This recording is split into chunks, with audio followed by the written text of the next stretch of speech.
Hey everybody, Mags here. We are going to review some of the hints and tips that we've been given this year on the Dynasty Hot Seat. If you are new here, do me a favor, can you like, comment, share on this video for me, please, like you can see here. And then also, if you're new here, why not hit that subscribe button too? It really helps out. Right, on to the hints and tips.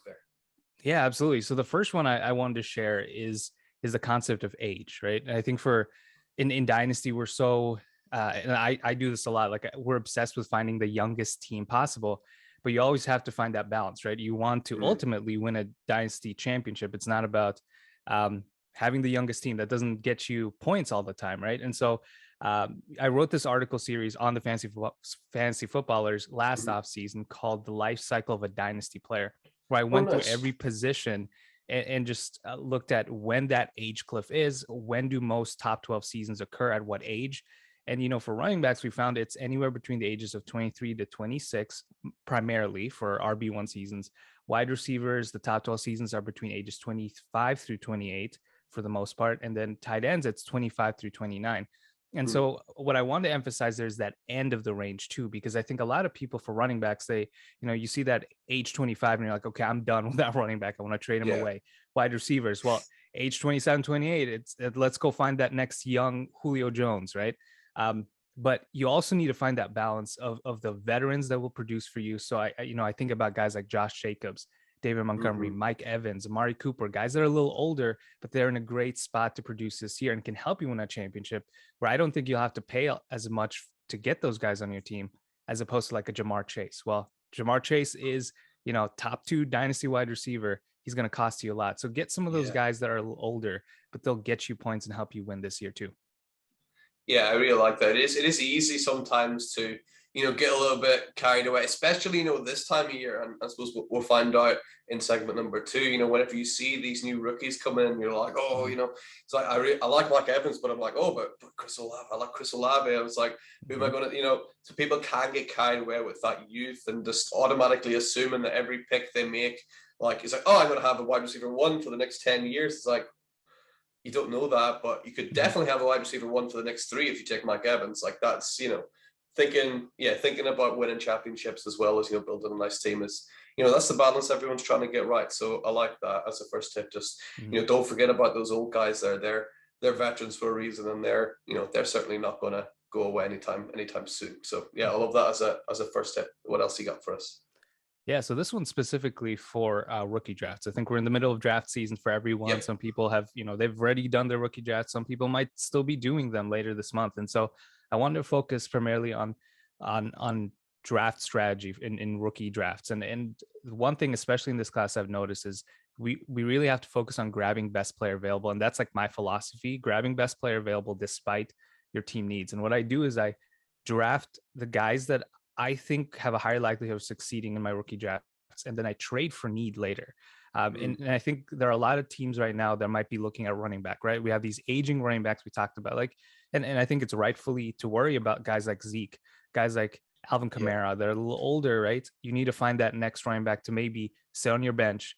But when I look at this running back class, I'm not as excited about it as the wide receiver class, right?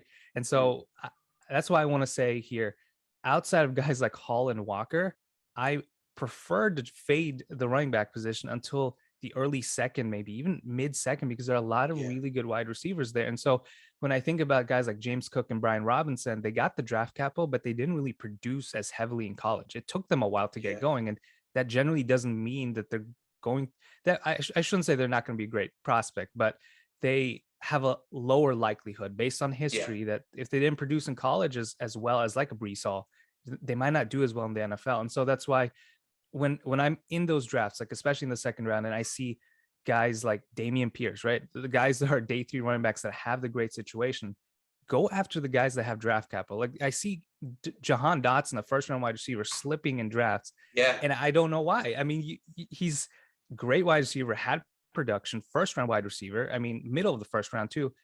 I'd rather go after the guys that have a higher likelihood to succeed than draft for need. And while I might need a running back, I can always trade for one later. Like we talked about David Montgomery, Josh Jacobs, guys that are a little older, you can trade for. grab the wide receiver who will likely have a longer career and a more successful career. And last thing I want to share here also is like these day 3 running backs, we have a really good running back class coming in 2023. Yeah. You think about Michael Carter last year, what happened to him? He was just replaced by Breece Hall. I wouldn't be surprised if guys like Tyler Algier or Damian Pierce get replaced by these 2023 really productive college running backs that come to the NFL next year.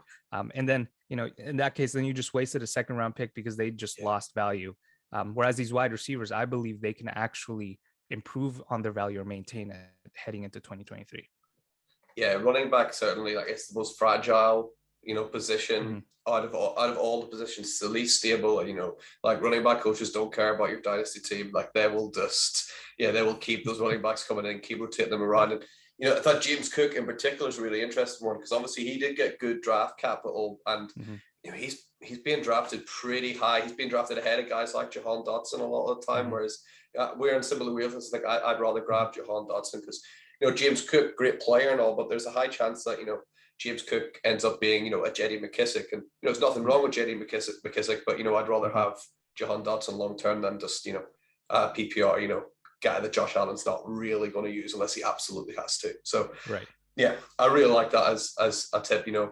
Look at these wide receivers and be careful in your rookie drafts, definitely. So tip number 2, excellent. Tip number 1, excellent. Let's round things off with another excellent tip at number 3. Yeah, let's for number 3, I'm not going to go as much into strategy, but just more like just navigating your dynasty leagues. And one of the things that I always try to pass on to people that are new to dynasty leagues is to always communicate and with your league mates. And what I mean by that is not necessarily just about trades, but in a way, a dynasty league is like a mini community, right? It's a community of 12 people, and you can treat it that way. Like, you can have conversations with people there and like build bonds and relationships with them. And I think that's important because, in the end, you're going to be in that league communicating with these people, like, 12 months in a year throughout the year.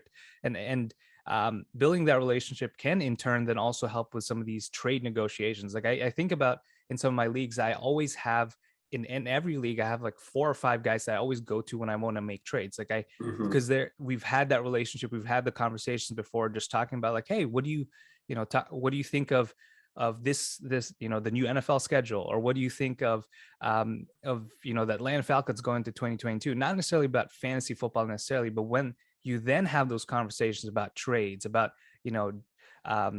different aspects of the league, it's easier to have that conversation because you already have that established connection. And then, before you know it, you have trades done a lot faster because, these guys, when they see a DM from you, they're like, okay, let's talk, right? Let's figure this out. And I think that's so important.